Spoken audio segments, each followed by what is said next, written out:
Okay, guys, here we go with story 19. It's called Abigail's Amazing Flight. It was bedtime on the night before Christmas. Lucy had a new red nightgown, and her teddy bear, Abigail, had a new pink ribbon around her neck. Lucy's mama liked to have their apartment very neat and clean for Christmas. So it had been a very busy day. Mama came in to hug Lucy good night. "You were a big help to me today, Lucy. Thank you." "Abigail helped too." "Thank you, Abigail. Are you the one who put Lucy's toys away?" Mama hugged the soft yellow bear.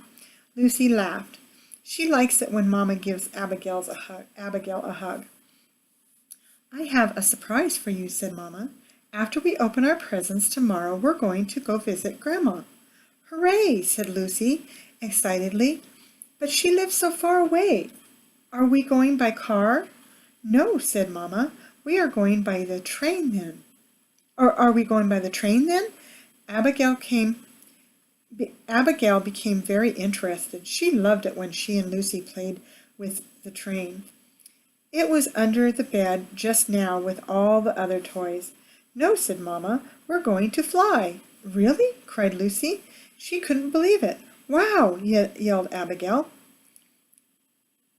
quietly inside her head, of course. "You both go to sleep now so Santa Claus can come." She gave Lucy a kiss. "Sweet dreams." Lucy dreamed about airplanes, but Abigail hadn't had as much experience. She dreamed about really flying. Abigail's furry yellow shoulders began to tickle. All at once she had the most beautiful wings. They were soft and velvety like moss wings, but much bigger. Abigail flew out the window into the cold winter night. She flew so high that Lucy and Mama's apartment building looked as small as a house the dolls lived in. She flew all over the city and saw trees and skyscrapers. She saw tiny red and green traffic lights and saw cars stopping and going. She saw Christmas lights twinkling on the little houses. "Wow!" Abigail yelled out loud. This time she never knew the world was so huge, and this was her chance to see it. She saw snowy mountains. She saw reflections on the star of the night clouds in the rivers and lakes.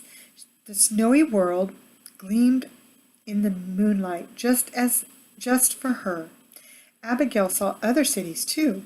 They each had their own particular towers and bridges. Suddenly Abigail heard jingle bells.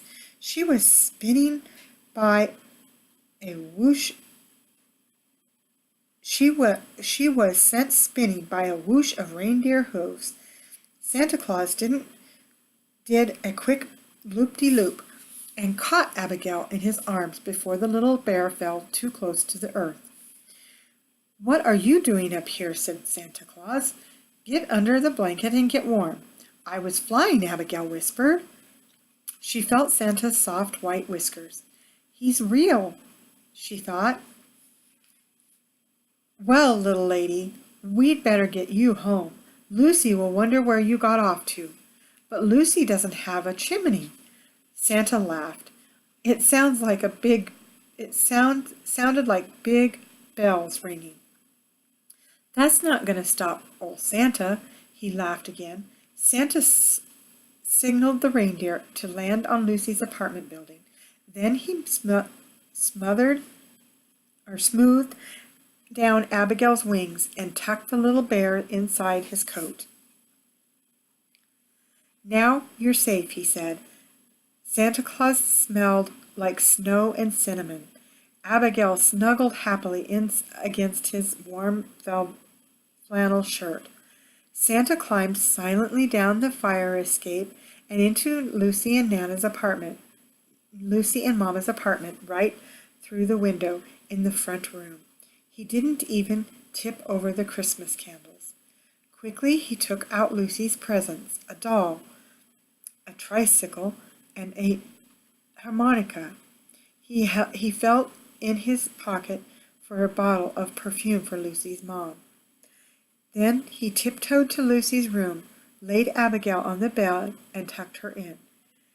"Next time you are out flying, be more careful," he whispered. "Merry Christmas, little lady." Santa reached into his other pocket and pulled out a tiny baby teddy bear for Abigail. "This is for you." "Oh, thank you," said Abigail. Then he was gone. The next morning Lucy woke up very early.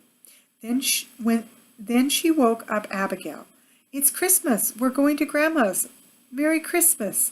Then she saw Abigail's tiny baby bear. "Where'd she come from, Abby?" Then Lucy smiled.